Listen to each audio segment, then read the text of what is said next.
Watch this. As I move my cursor around, Bulbasaur actually follows it. It keeps tracking the cursor, and it's not just that.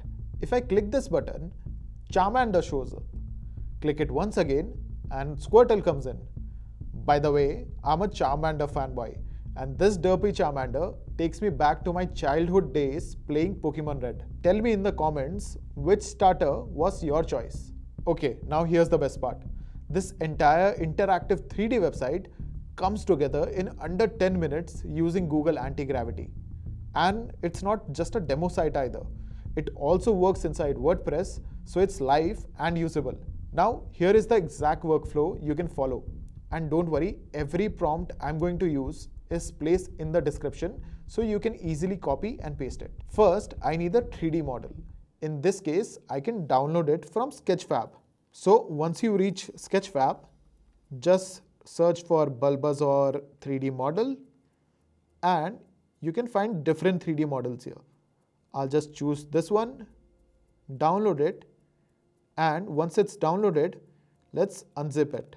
Then I can create a new folder on my system and drop the 3D model right inside it. And this becomes my project folder. It is basically my home base.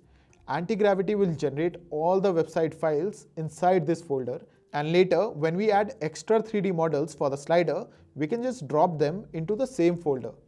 That way, everything stays organized and nothing breaks.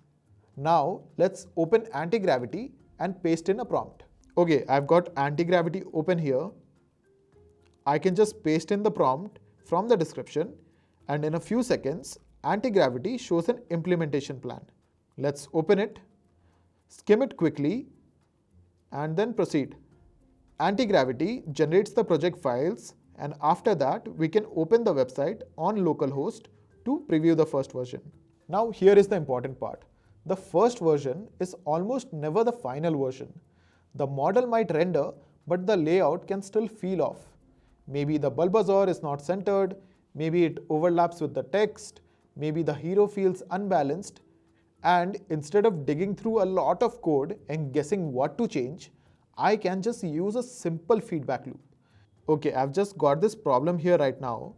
I can just take a screenshot, upload it, and say things like center the model, fix the spacing, and stop it from overlapping with the text.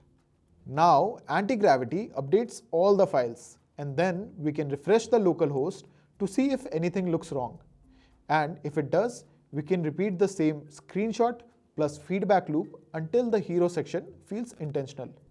Once the base website looks good, let's add a slider and include 2 more 3D models. I can go back to Sketchfab, pick the models I want, scroll down, click download, choose the download option, and then let's unzip those files.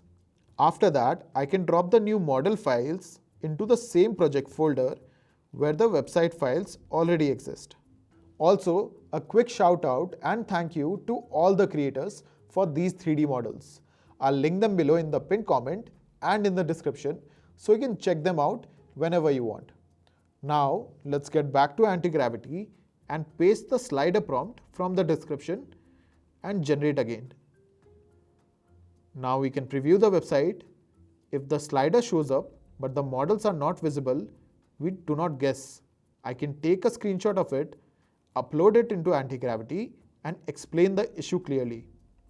I can tell it that the slider is there but the models are not showing up, and fix the loading and visibility.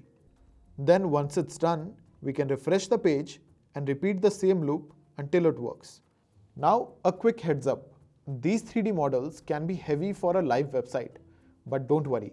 I'll show you a quick optimization step right after the site is live inside WordPress using a free plugin called Airlift. Alright, once everything looks good locally, let's convert the project into WordPress as a real theme file. Inside AntiGravity, I can go to Workspace, create a new agent, and paste the WordPress conversion prompt from the description. Let's hit enter and wait for the plan to appear. Make sure to skim it and then proceed so AntiGravity can generate a theme folder inside the project. Now I can zip the theme folder, Then I can go to my WordPress dashboard, go to Appearance, then Themes, click on Add New, and then upload my theme. Now install it, and if WordPress shows an error, I can screenshot the error like this, upload it back to AntiGravity, and ask it to fix the issue. Then I can let it regenerate the theme files, zip the folder again, and upload it again. Once the theme uploads successfully, we can install and activate it. Now visit the site and check the final result. Now if anything looks off, we can use the same workflow again. The entire workflow comprises of taking screenshots, uploading it back to AntiGravity, telling it what's wrong, and then asking it to fix it again. Once you get your desired result, we can now go to the optimization step. So go to airlift.net, log in with your account, and connect your WordPress site. Now once you connect your site, Airlift will run hundreds of optimizations across all the heavy assets and keep your site running fast without changing the design. So the interaction still feels smooth, the visuals still look premium, but the site becomes much lighter and faster to load. So your live site always stays fast even with 3D assets. And if you want to learn how to use AntiGravity to create responsive scroll trigger websites, then click here and watch this video.